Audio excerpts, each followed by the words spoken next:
सत्य युग से लेकर कलयुग तक की पूरी कहानी। भारतीय पौराणिक कथाओं में सत्य युग, त्रेता युग, द्वापर युग और कलयुग ये 4 युगों का विस्तृत वर्णन मिलता है। इन युगों का क्रम मानव समाज के नैतिक मूल्यों, धार्मिक आचरण और अधर्म के बढ़ते प्रभाव को दर्शाता है। यह कहानी इन चारों युगों के परिवर्तन, उनके गुणों और विशेषताओं को दर्शाती है। सत्य युग, सतयुग, धर्म और सत्य का युग। सत्य युग को स्वर्ण युग कहा जाता है।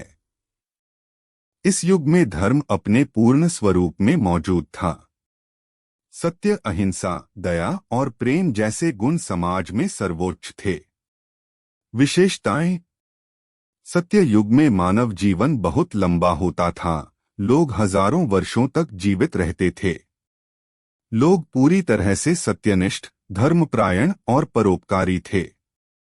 पृथ्वी पर संतुलन बनाए रखने के लिए धर्म के 4 स्तंभ सत्य, तप, शौच, पवित्रता और दया पूरी तरह से स्थापित थे। प्रमुख घटनाएं। भगवान विष्णु का पहला अवतार मत्स्य अवतार इसी युग में हुआ था। इस युग में हर किसी का मन पवित्र और निर्मल था। अपराध, लालच और हिंसा का कोई स्थान नहीं था।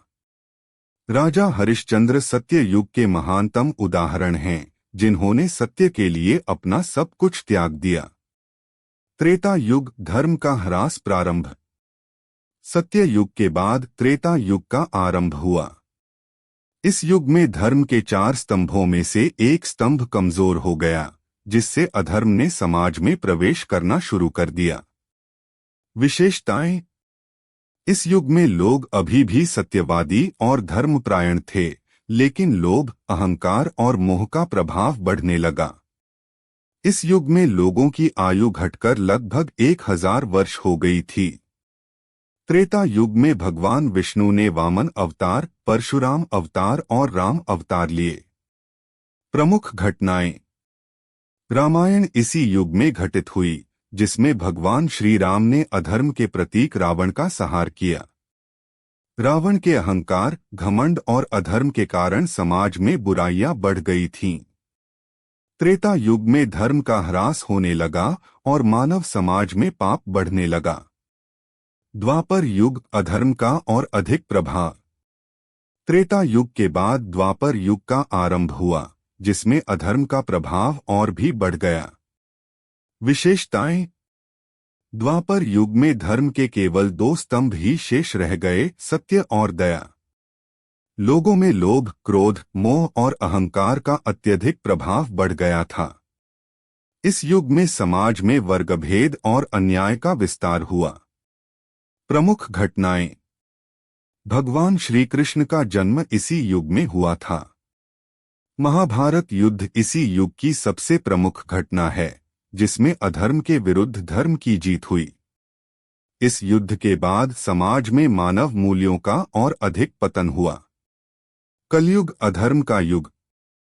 द्वापर युग के अंत के बाद कलयुग का आरंभ हुआ, जो वर्तमान में चल रहा है। इसे अंधकार युग या पतन का युग भी कहा जाता है। विशेषताएं।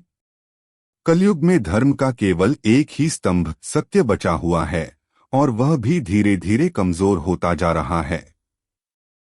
इस युग में लोभ, हिंसा, कपट, स्वार्थ और पाप अपने चरम पर पहुंच जाते हैं।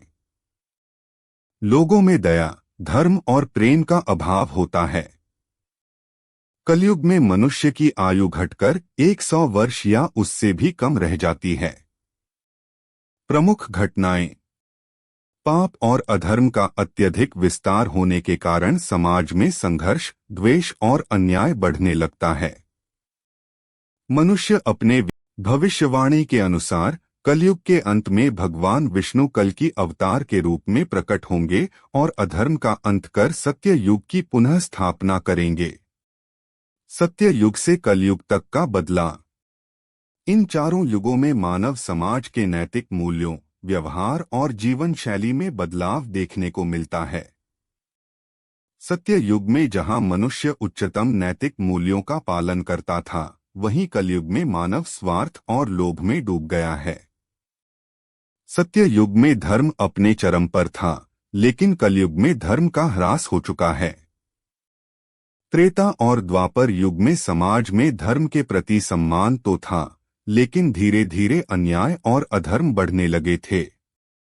कलयुग में मनुष्य का ध्यान भौतिक सुख सुविधाओं पर केंद्रित हो गया है, जिससे समाज में असमानता और संघर्ष बढ़ गया है।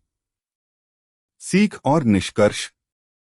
सत्य युग से कलयुग तक की इस यात्रा से हमें यह सीख मिलती है कि धर्म, सत्य और न्याय का महत्व कभी समाप्त नहीं होता।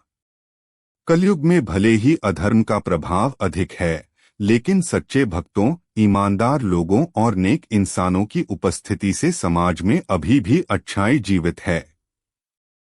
यह कहानी हमें याद दिलाती है कि चाहे युग कोई भी हो, अच्छाई और सच्चाई